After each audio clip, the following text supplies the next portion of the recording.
Last fall, we put on a mulch to help protect our strawberries from the cold temperatures during the winter months. And now that we're starting to get some new growth, as you can see right here, it's time for us to pull this mulch back. Now remember, the strawberry buds themselves were already formed last fall, and they're down inside the crown of the strawberry plants. So we'll want to rake all of this material off, but we'll want to be careful to try to not damage them any, and we'll see that we get a lot of new growth. Now the mulch, we'll just pull it off to the side here, and there's a couple of things that we can do. We can actually leave the mulch and just pack it down in our walkways, and what we've got here is just ball cypress leaves, and it makes a nice little mulch, and that will help keep the weeds from growing in the center of the rows. But the other thing that we can do as we rake it off in the center is to just till it in these rows and try to get some good organic matter worked into the soil, where eventually we can work our strawberry beds over into this area. So tilling it in is a real good practice. And of course, if you don't want to do that, you sure don't want to haul it off to the dump or the landfill.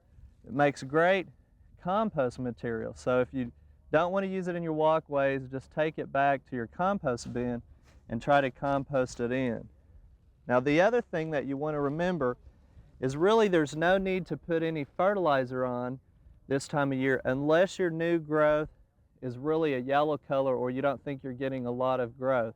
And then a side dressing of nitrogen would be the best way to go. The new growth is going to be a little yellow to start with just because it's been blocked from the sunlight to start with.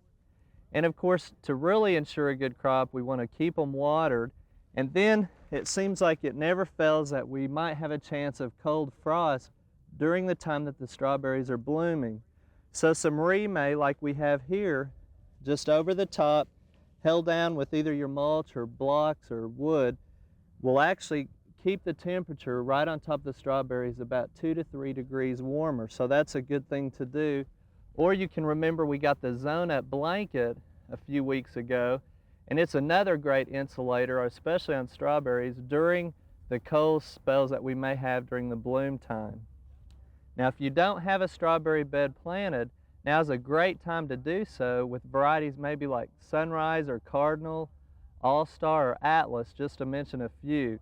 And just plant them properly, get a good well-drained soil, and then, I know it's hard to do, but pinch those flower buds out if you're just planting your plants to let the parent plants really mature on you. And I don't know about you, but I can't wait to this first harvest of strawberries. We hope you've enjoyed this classic from the Oklahoma Gardening Vault. Remember, even though these tips and techniques are timeless, there's always something new to learn in the world of gardening. By subscribing to both Oklahoma Gardening and OK Gardening Classics, you'll have access to a wealth of gardening knowledge, both classic and contemporary.